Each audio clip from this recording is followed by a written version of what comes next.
It's time for GMA3. Guilty. The Colorado dentist accused of killing his wife with protein shakes spiked with cyanide, found guilty of all charges. The dramatic moment with his family in the courtroom. I'm supposed to be able to trust my dad. Postpartum depression. I just felt like this guilt inside me, like I'm gonna be a horrible mom, like I made the biggest mistake of my life, like I'm gonna mess this child up. Could a pill give new moms hope? What some mothers are saying after using it. Welcome back, dorks. The Abbott Elementary stars helping kids get set to head back to school. It's gonna be a great year. It is, isn't it? It's time for GMA3. It's gonna be a good From ABC News headquarters in New York City, this is GMA3. Hello, it is a good day. Heat's breaking here in New York. It's Baby Friday. I'm Rebecca. I'm Will, here with Stephanie. So glad to be with you here on this Thursday. Yes, it's the last day of July. Can you believe it? No. I actually can't. I know. It happens, right? It's it happens going every so year, but fast it every really summer. is. Tomorrow's here we come. August 1st. Yes. That's You'll a tease I for feel GMA. like you'll be saying that a little later too. Yeah, maybe. Well, coming up on this July 1st, not 1st, 31st, Tori Johnson is here with Deals and Steals. All clever solutions from self-care to personal safety, all at least 50% off. Really amazing deals. We're looking forward to that. Plus, Dr. Tara Narula joins us with a heart health alert and answers to the question, can you outrun your genetics when it comes to your risk of heart attack or stroke? I'm looking forward to hearing that. But we do begin with the verdict in the trial of the Colorado dentist accused of fatally poisoning his wife. Jurors finding him guilty of first-degree murder on just the second day of deliberations, and Morgan Norwood has more. Hello, Morgan. Hi guys, yeah, such a chilling case. It took the jury less than 8 hours to deliver that guilty verdict. And for weeks, the court heard gripping testimony, but James Craig never took the stand, never even showed any emotion. Well, that was until he learned his fate and came face to face with his own kids. James Craig, the Colorado dentist who poisoned his wife's protein shake, now beginning a lifelong prison sentence after a jury convicted him of first-degree murder. We, the jury, unanimously and beyond a reasonable doubt, find the defendant, James Craig, guilty of murder in the first degree.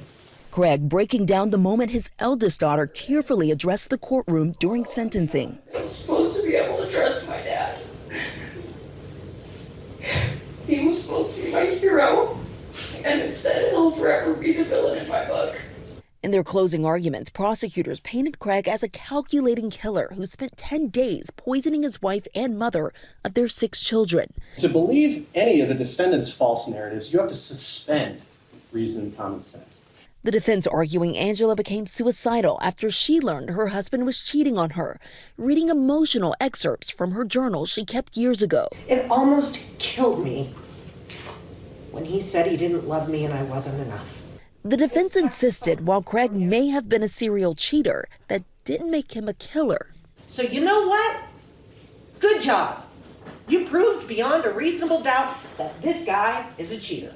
In 2023, our Matt Gutman spoke exclusively with Karen Kane, a woman Craig was seeing at the time of Angela's death. Karen believed Craig was going through a divorce. You've been labeled the mistress in this story. Yeah, I don't like that label. If I had known what was true, I would not have been with this person. Karen testifying earlier in the trial that when Angela lay dying in the hospital, James was texting her and making plans for her to visit Colorado in the coming days. Do you think that James Craig allegedly poisoned his wife to clear the deck so he could be with you? There's no way I'm motive. There's been no planning a future together. Prosecutors argued Craig wanted a way out. Clearly, Craig wanted out of his marriage, but was unwilling to face the consequences of divorce. He gave in to greed and cowardice, ultimately treating Angela as an object, an obstacle to the life he wanted. Now, prosecutors say they do expect an appeal from the defense, but they vow to defend the jury's verdict. They say that they have an airtight case. 10,000 pages worth of documents, 300 witnesses, 2 terabytes worth of data related to this case. Incredible. And you can't help but feel for their daughter, for that little girl left Incredibly without heartbreaking. parents now. Yeah, thank you, Morgan. Appreciate that. Now to Blake Lively, sitting down for a sworn deposition today in her lawsuit accusing It Ends With Us co-star and director Justin Baldoni of sexual harassment. Our Rhiannon Alley has the latest. Rhiannon, what's the latest? Hey guys, so today's a big day, and it's been a tumultuous year, right, for Blake Lively and Justin Baldoni. They debuted their movie It Ends With Us last August, and what happened in the following months garnered more headlines than the actual movie did. And today the legal drama continues. The actress is set to be deposed today. She will testify under oath, and she will be grilled by attorneys for Baldoni, her It Ends With Us co-star and the director of the film, who she is accusing of sexual harassment and retaliation. Now, Baldoni has denied those allegations. The deposition was originally scheduled for 2 weeks ago.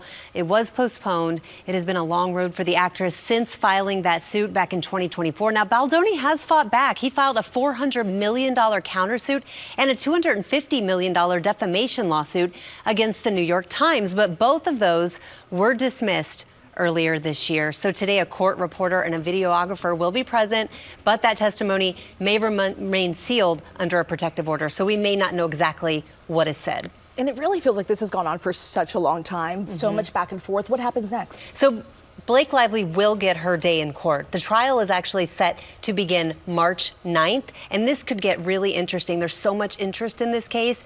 We are told both Baldoni and Lively will testify. Going to be That'll be a so big day. much interest when it goes to trial. Okay, Rhiannon, thank you. Yeah. We're going to turn now to a warning from canned cocktail maker High Noon that some of its alcoholic seltzers were accidentally labeled as energy drinks. Will, you've been following this story, doing any taste testing? Great interest. No, I have not. I stick to my water and coffee, at least for today. But these two brands are buzzy and ubiquitous. Celsius is an energy drink. High Noon is a hard, meaning alcoholic, seltzer, and you see them everywhere. This situation is also buzzy, but not in the intended way, if you get it. You see High Noon. The alcohol ended up in some Celsius cans. They were shipped to certain states last week. So High Noon is announcing a recall of its vodka seltzer beach pack, which is a 12-pack, and the vodka seltzer was inadvertently put into cans of Celsius Astro Vibe. Wow. And those products were shipped to Florida, New York, Ohio, South Carolina, Virginia, and Wisconsin. It affects 2 shipment lots. We've put the numbers of those lots on your screen. And if you have any Celsius Astro Vibe at home, might as well go check the numbers right now on the exterior of the 12-pack. Just good to know what you're consuming. The lots were shipped between July 21st and 23rd, and no illnesses or any other incidents have been reported. Which So is that's good. where we're at. That's Yeah. good. You know, we do have some of that in our cafeteria right here in this building. have Celsius I don't know if Astro we have Vibe? the issue, but we Oh. have some of it. And by the way, to check if you have it in your own refrigerator, there is a QR code on the screen that you can. All right. Yeah, there it is. Yeah, you can learn more about the recall. I apologize for not telling everyone. Rebecca, of course, had to be the responsible one. Here I am just. I want to arm thinking about people with the Celsius right and info. You vodka. just sit there And and they look caught pretty it in well. time. Just kidding. Coming up, can you escape your family history when it comes to heart disease? Our chief medical correspondent and practicing cardiologist, Dr. Tara Narula, is here with the signs to pay attention to and the lifestyle changes you can make. Will, you always have good answers. Back now with a GMA health alert on heart disease. About 30% of people have a family history of heart disease, but can you outrun your genetics when it comes to your risk of heart attack or stroke? Our chief medical correspondent and practicing cardiologist, Dr. Tara Narula, joins us now. Doctor, so glad to have you here on this topic. My grandfather was a cardiologist, also had a history of heart disease. He had 2 heart attacks and sextuple bypass surgery. wow. He was a My do as I goodness. say, not as I do kind of guy. Yeah. But if someone has a family history of heart disease, as I do, as many people do, what conversations should they be having with their doctor and then maybe a cardiologist after that? Well, the first thing is to just have conversations with your family. So often I see patients, and in my history taking, I always ask about family history, and many of them will say, I don't know. So you really want to pick up the phone, I say, and call. Ask your parents, your siblings, aunts and uncles, what kind of cardiac problem did they have? When did it happen? Did they die from said cardiac problem? And maybe keep this written down somewhere. So when you go to the doctor's office and they ask you, you can tell them. That's that's going to be really helpful information.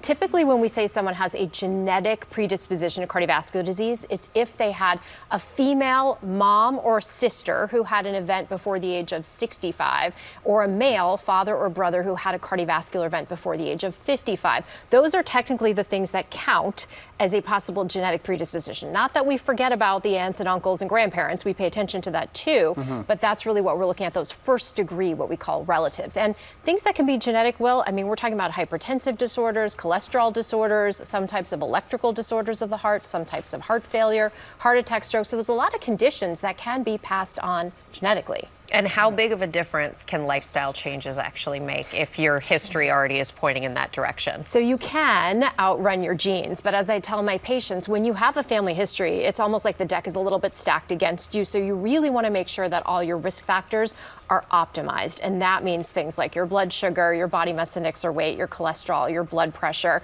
You want to really pay attention to that and get them as perfectly controlled as possible, because you obviously can't fight the genes or your age. That's really the only other thing that's a risk factor in general. And like you said earlier, a lot of people may not know their family history. So if you don't know that history, how do you go about screening? So there are tests that we use in cardiology to screen. I would say one of the big ones is a risk calculator. You can actually go online yourself and look it up. It's called Prevent. And essentially you can plug in your age, your gender, whether you have high blood pressure or smoke, and it will give you a 10-year risk score for you having a cardiovascular event, or a 30-year risk score. In addition, we have a calcium score, which I love to use, a very quick CAT scan of the heart, looking for spots of calcified plaque in the arteries. It typically costs about $100. Very low radiation, about the same as a chest x-ray. And then the last is a lipoprotein little a, LPA. It's a blood test, also genetic, and increases the risk of heart attack and stroke. And you can do that at any age, right? You can do these at any age. Good Better to to start early. Absolutely. Thank you so much, Doctor. Coming up, the stars of Abbott Elementary are helping real kids get ready for the new school year. That's in Pop News. Coming up. It is Pop News time, and Roxy Diaz is back. Hey, thanks for letting me back, guys. All right, we're going to start with the one, the only, the iconic Harrison Ford, and the recent Emmy nominee revealing new details about his plans for the future. Ford telling Variety that the word retirement, what's that? That's not in his vocabulary, saying that one of the things I thought was attractive about the job of an actor was that, well, they need old people to play old people parts. Makes sense. Yeah, makes sense, all right? He went on sharing some behind-the-scenes details about one of his most iconic movie lines in Star Wars, The Empire Strikes Back. Did you guys know that when Princess Leia said, "I love you," and he turns around and he says, "I know," Ford was supposed to say, "I love you" right back. But he thought, no, that is very, very Han Solo-ish for him. So he improvised that line. Oh, well done. Right? I didn't even know that. Now the full interview is available on Variety, but I didn't know that. Yeah, I love those behind-the-scenes tidbits, those little fun facts. So Han Solo-ish. Okay, well, it is back-to-school season. Parents, I feel it. Yeah, I'm feeling it everywhere right now. It is kicking into high gear as many schools around the country are headed back to the classroom over the next few weeks. And Abbott Elementary stars Chris Perfetti and William Stanford Davis teamed up with Disney employees for a school supply sorting event last night in Los Angeles. Disney's Back to School campaign supports the nonprofit's First Book and Donors Choose, providing essential supplies and books to teachers and students in need. I love. They always have a party when I'm not there. Good stuff happens. Great program, though. Such a great program for kids and families. Yeah. I love that. And I have an exclusive for you guys. Pop News exclusive. The Chrisley family is coming back to our television screens for a new docuseries that Lifetime is calling Raw and Unfiltered. All right, now take a first look of the brand new trailer right now. I'll never forget him opening the door and just watching him walk away. I guess we was still all in a fog. And I hate that I'm emotional, but I can't help it. Not having my parents around almost felt like a death. When one family member's in prison, the whole family's in prison. This family's been torn apart. Yeah. Because it was always like this. And now that it's like this.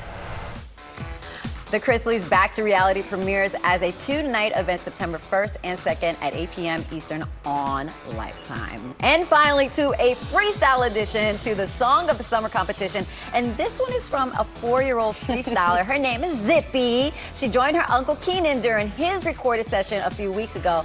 Take a look at what she did.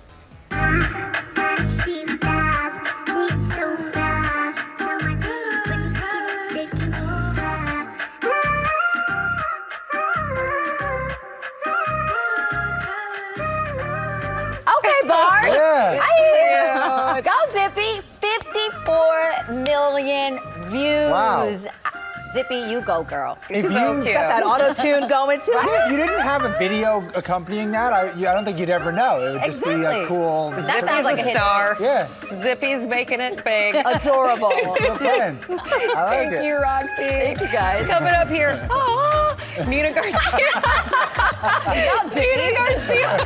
Look out, Zippy. Oh, yes. Nina Garcia is here, and she's telling us all about the new season of Project Runway. Can't wait for that.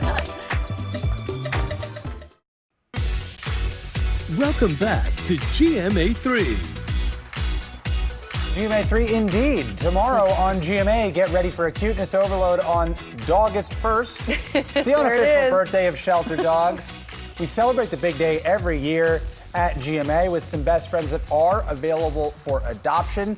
I will be there. Rebecca will be there. Yes. Hopefully Stephanie will be there. Hopefully you'll be there. And there will be so many cute dogs as well. Plus, Lori Bergamato will be right back here with the right stuff for back to school tomorrow, all about the tech students need for all ages for the school year. Fun. And let's talk about next week.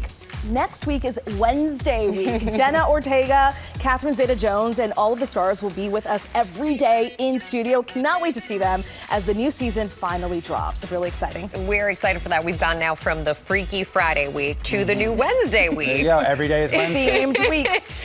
Wednesday, best day of the week. Well, we'll enjoy it. Yeah. We're going to go now to our Money Smart series. You've probably heard of body dysmorphia. Well, there's also something called money dysmorphia.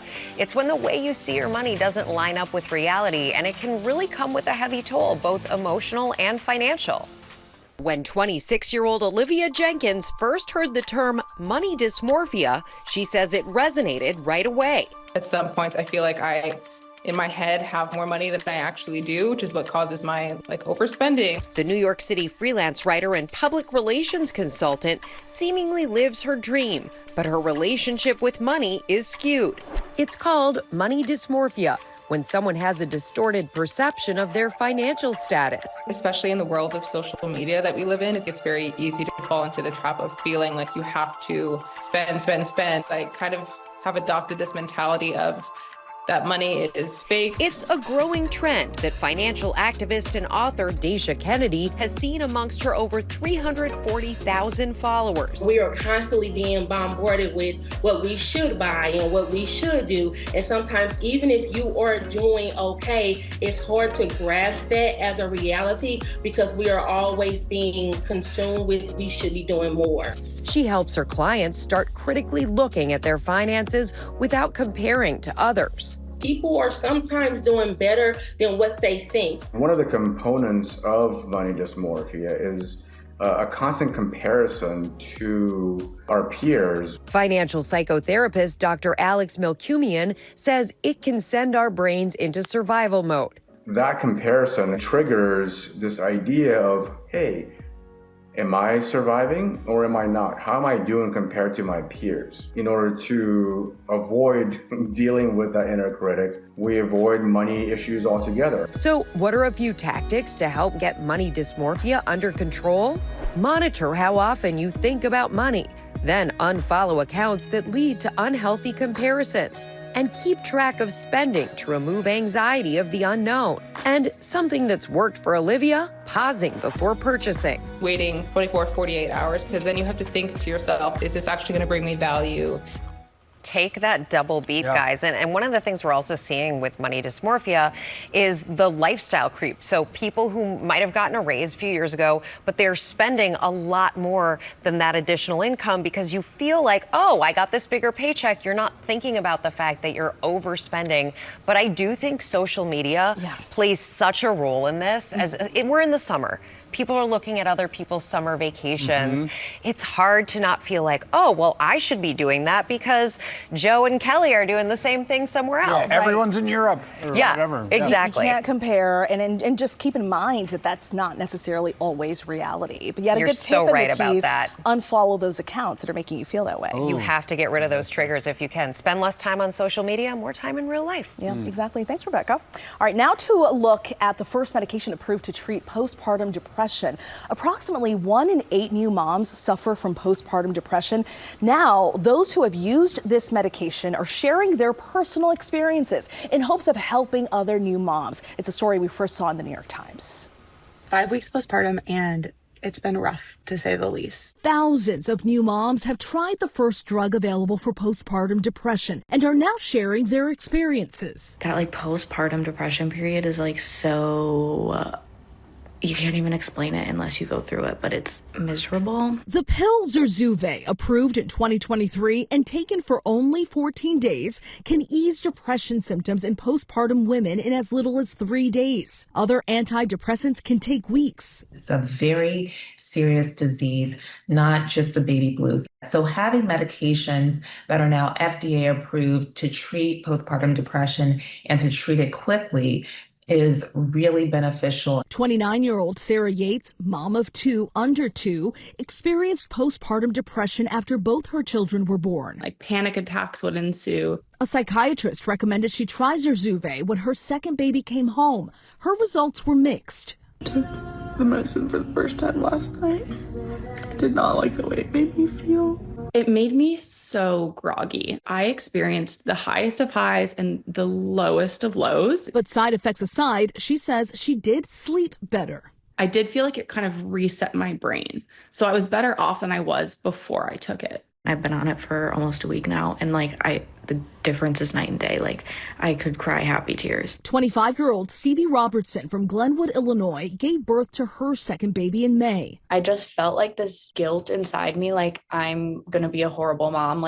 I made the biggest mistake of my life. I'm gonna mess this child up. Doctors offered her Zurzuvae, and by day 5, she was feeling better with minimal side effects. When I woke up to a baby crying, I didn't feel that dread anymore. The side effects of Zurzuvae include drowsiness, dizziness, fatigue, and UTIs, according to Biogen, one of the makers of the drug. In a statement, the company tells ABC News, postpartum depression remains underdiagnosed and undertreated.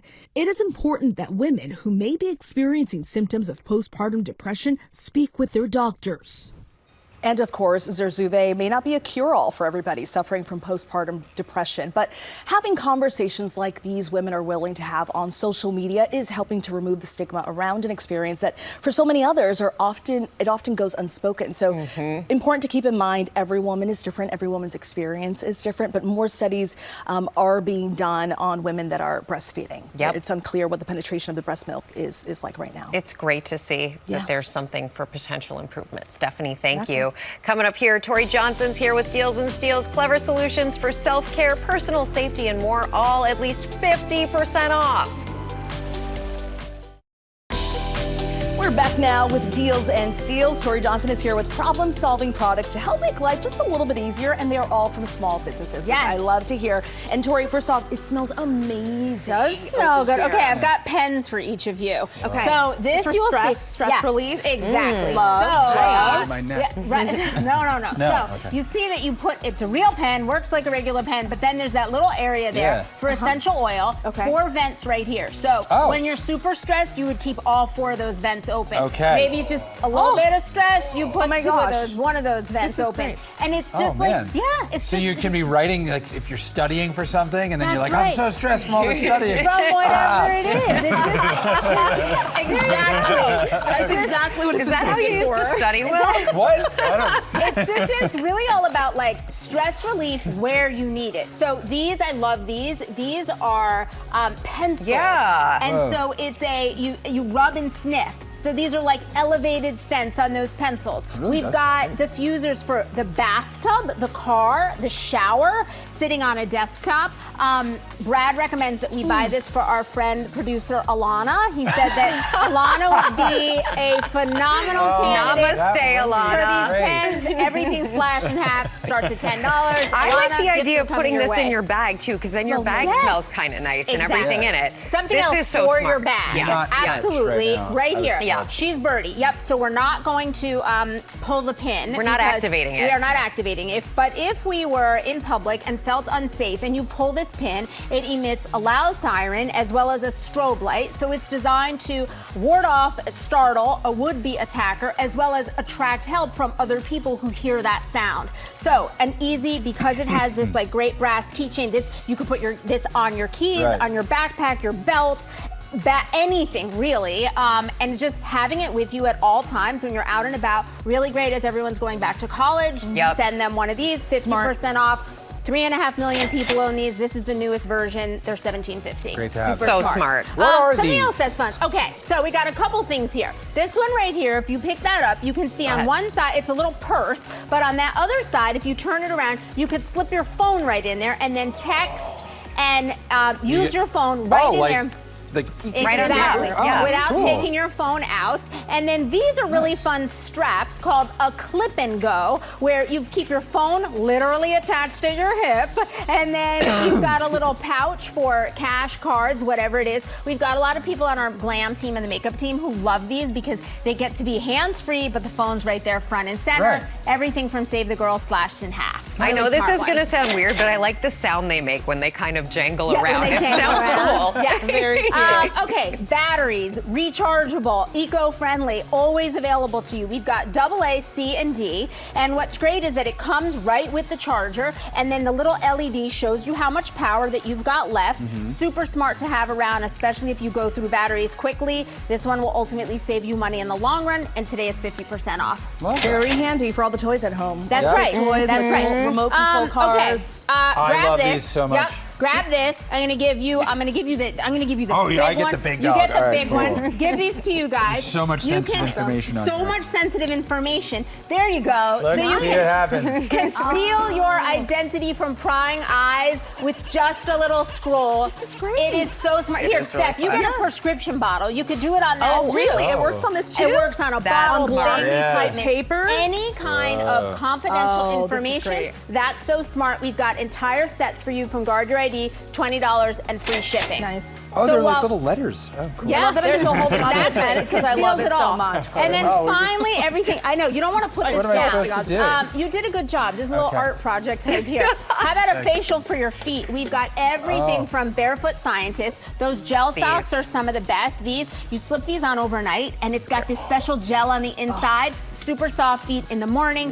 But we've got everything from sleep spray, blister prevention, deodorizers, every tool you need, all slash in half. Starts at $350. Tori, thank you so much for all of this. Thank you, Tori. We're so happy to have you here, and we partnered with these companies on these deals. Get them on our website, goodmorningamerica.com. And coming up, Nina Garcia tells us about the new season of Project Runway.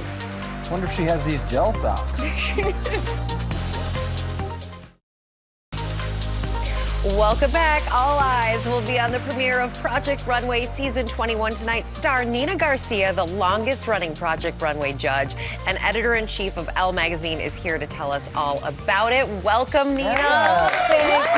Thank you. Always bringing it. Loving the fashion today. It was so great chatting with you earlier on GMA this morning, but I want to talk to you about this season 21. You've been there since the beginning.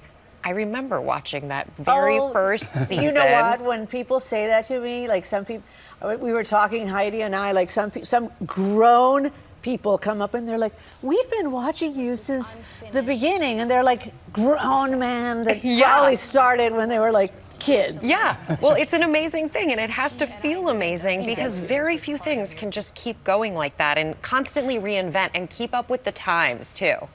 You know what? I'm not surprised the show's still doing well. I think it captures really the essence of what fashion is about, and it is really creativity, reinvention, resilience. Every season is a new cast, it's a new show, it's a new proposal, it's a new trend. So it really, and it's the show has such integrity too. I find it really interesting that when they first asked you to do Project Runway, you almost turned it down, right? What changed your mind? You know, to put it into context, at that time, fashion was so different. It was so exclusive, so mysterious. Everything had to be like this big mystery. Nobody had really done something like this before and kind of pulled the curtain back. Pulled the curtain back and kind of seen how it's done. So I really had my doubts, and I was like, maybe I'm not ever going to be invited to another show again. Did it take a while for people to get that, or was it immediate? No, it was immediate. But I think that what finally turned me was that I had started to see the shift at that time in the industry. H&M had started. Target was just beginning to all those collaborations. Design, yes, the collaborations with the designers and Design for All. So, yes, and then Heidi and Michael joined, and it was. At this point, 21 years in, you guys are probably a well-oiled machine. Do you know exactly what you're looking for anytime anyone comes through your show and onto the runway? Yes, I'm always looking. I mean, what I'm looking for has never changed, right? You're looking for creativity, you're looking for a point of view, you're looking for authenticity, you're looking for, really creativity, originality of thought, surprise. Those things never changed. Well, and that's what we're looking for in fashion anyway. Always, right? Whether it's 21 seasons or 21 decades. Part of it too is you're a constant, and everybody's there to see what you have to say. But the contestants are consistently really interesting, and you have twins competing against each other this season, which I love. I'm married to a twin, and I cannot imagine him competing against his twin brother. But you've got it going. Well, to be honest with you, there's a lot of drama there. Okay. And one of the twins was on in a previous season. Yes. But yes, they want to win, but I think the dynamic that has proven complicated is that they will always stand up for themselves. So you have like an ally that really the other designers, resent because it's like two against the world. Yep. And that has caused a lot of friction, as you can imagine.